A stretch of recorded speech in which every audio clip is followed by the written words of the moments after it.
できているはずなんだけど、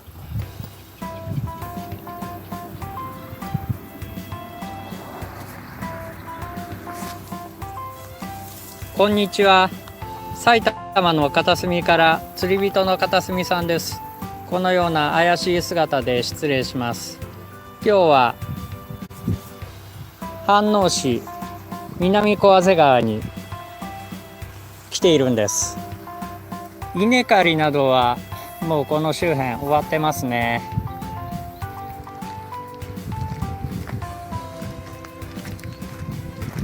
よく釣りに来る場所、撮影さんと一緒に来ています。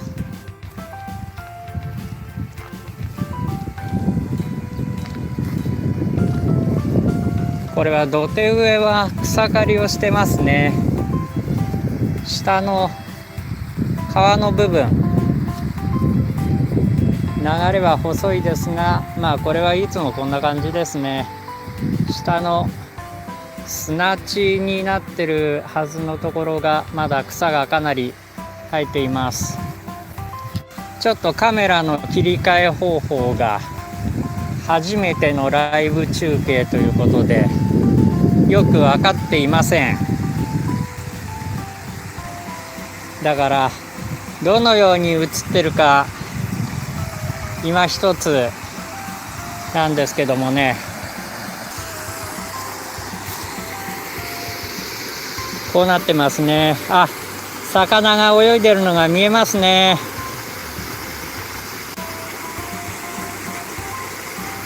ところどころ魚が泳いでます。あの辺り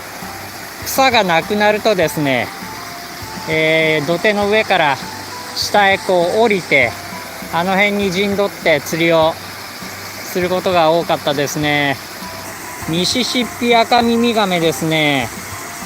甲羅干ししてますね。ここで初めて見ました。以前水の中覗いていると大きなすっぽんのような、カメがその辺泳いでるのを見たこともありますね。真冬のめちゃくちゃ寒い日に来た時、一度魚は見えているけれども何も反応がなかったということがありましたが、それ以外は冬場でも案外釣りになりますね。今日は10月11日でしょうか。午前10時半頃なんでしょうかね。急性骨髄性白血病になりまして、なかなか釣りに行くということはできないんですね。体がだいぶ調子いいんですけど、ちょっと筋力は衰えてますね。徐々にでも筋トレとか近所の散歩なんかもしまして体力回復に努めている。あとは薬を飲みながら白血病細胞の増殖を抑えつつ、経過観察中ということで、それでもですね、白血球は増えていても免疫自体は弱い免疫しかまだないということで、例えばこういった水の中に手を突っ込むとか、そういったこともかなり、危険を伴うことになってしまう。魚を触ったりとかですね、普通の人は大丈夫なことも結構命に直結したりするので、まだまだ釣りには行けない状態です。で、今日なんか晴れてるから紫外線防止のために、メガネとか帽子とか、あとはこれですね、マスクもしています。片隅さんは元気です。はい、遠目に映してみます。映ってますか？はい、映ってますね。こっちから今撮影さんに映してもらってます。こっちからだとこうモニターが見えるんでいいんですけどね。いい天気です自撮りはでね。きるんですけどね、対面というかね、向こう側を映すことができないような状況になってます。これ設定変えれば治ると思うんですけどね、そのやり方がわからない。8名の方がリアルタイムで、9名の方ですね、増えました。9名の方がリアルタイムでご視聴いただいているということのようですね。ありがとうございます。撮影さんが今走り去りました。いつも見てますということで、またメッセージいただきました。夏氷丸さんと水辺の環境さんですね。どうもありがとうございます。メッセージありがとうございます。またこういった試みもやってみたいと思います。SNS、YouTube とこちらも、毎回コメントを書き込めずに申し訳ありませんがチェックさせていただいてます。ビンさん、片隅さん頑張ってくださいということで、社長豆腐さん、片隅さんお元気そうで何よりです。ありがとうございます。皆様のお声が、とても励みになりまして、日々また釣りに行けるようにとか、楽しい暮らしがなんとか、自分なりにやっていけるようにということで、皆様の SNS 等もチェックさせていただいてます。FNA10 さんですかね、応援していますということで、いつも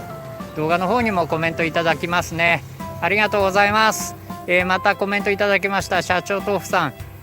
いいねスマイルですかね、ありがとうございます。ライブやるとこういう風に画面に出てくるんですね。なるほどというのが今やってみて初めて分かりました。もうちょっと草が枯れたら下へ降りて釣りができそうですねという、今年の冬は自分はちょっとまだ釣りには来れませんけれども、そういうような状況お伝えしまして、この辺りで失礼します。それではまた次の動画でお会いしましょう。ありがとうございます。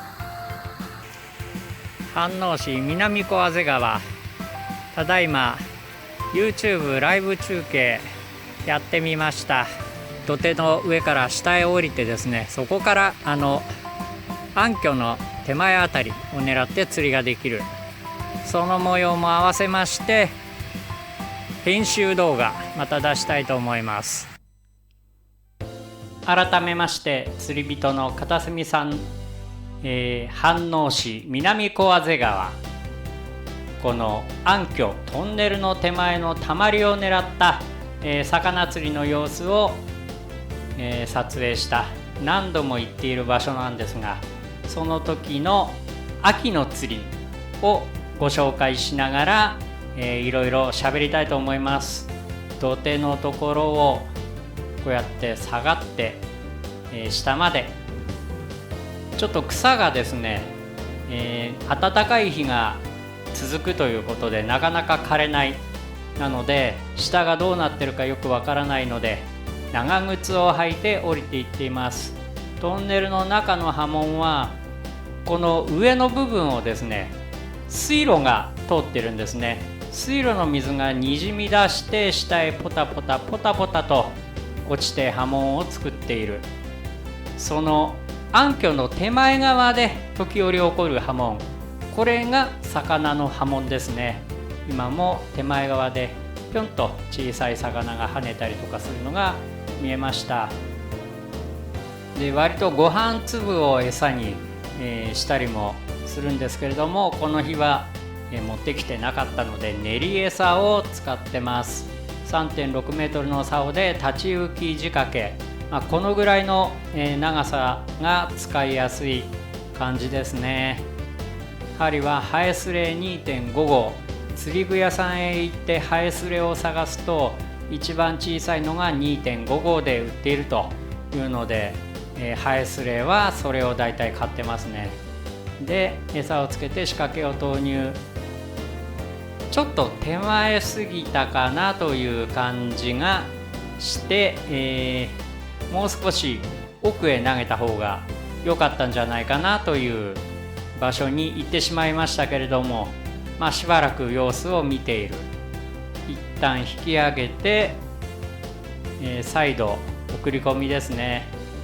送り込みました。で先ほどまで魚が跳ねているのがちょっと見えていたあたりに仕掛けを投入して待ちます。で晩秋、それほど気温自体は高くない日が多いんですけれども、でも最近はですね、例年に比べまして、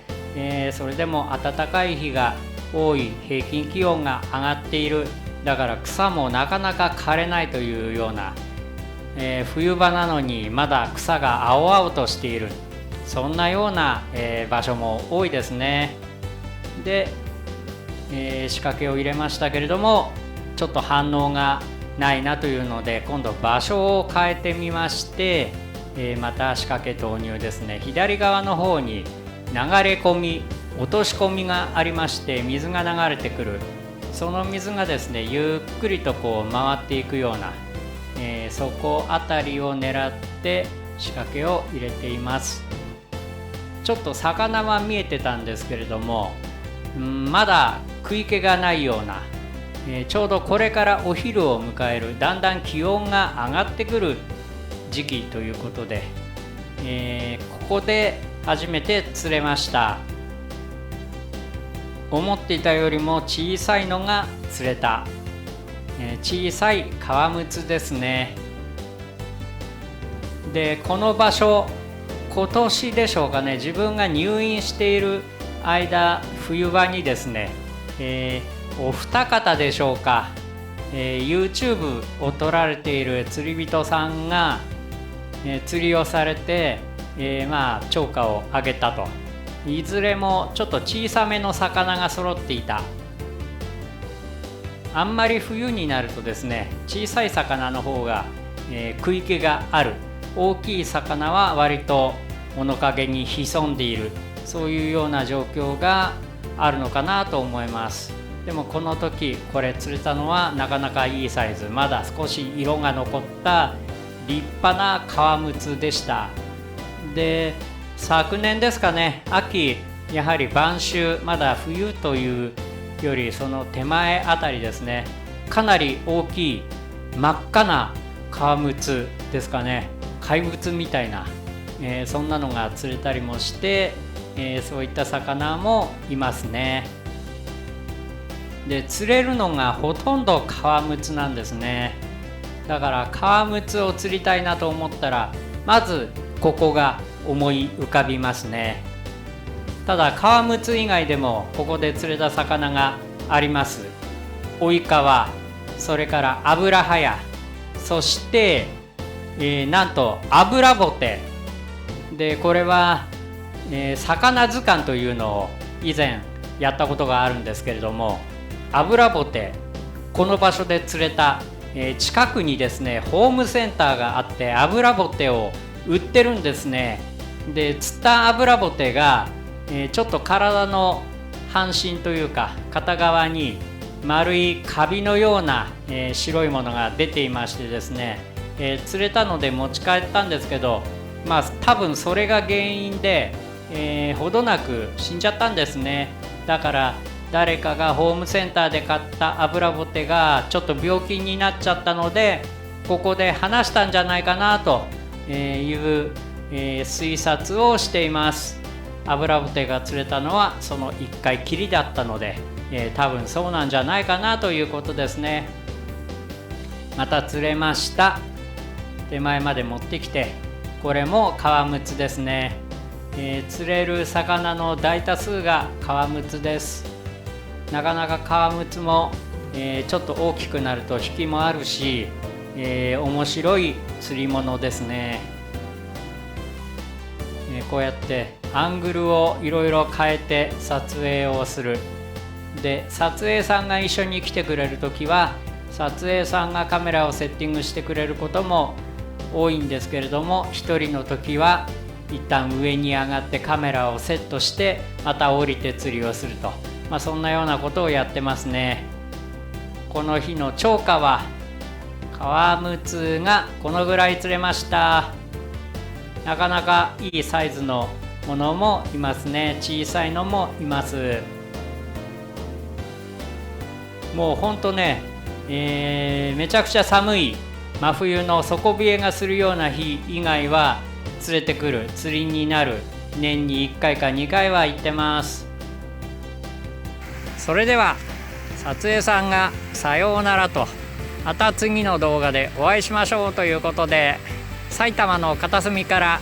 チャンネル登録、高評価、いいね、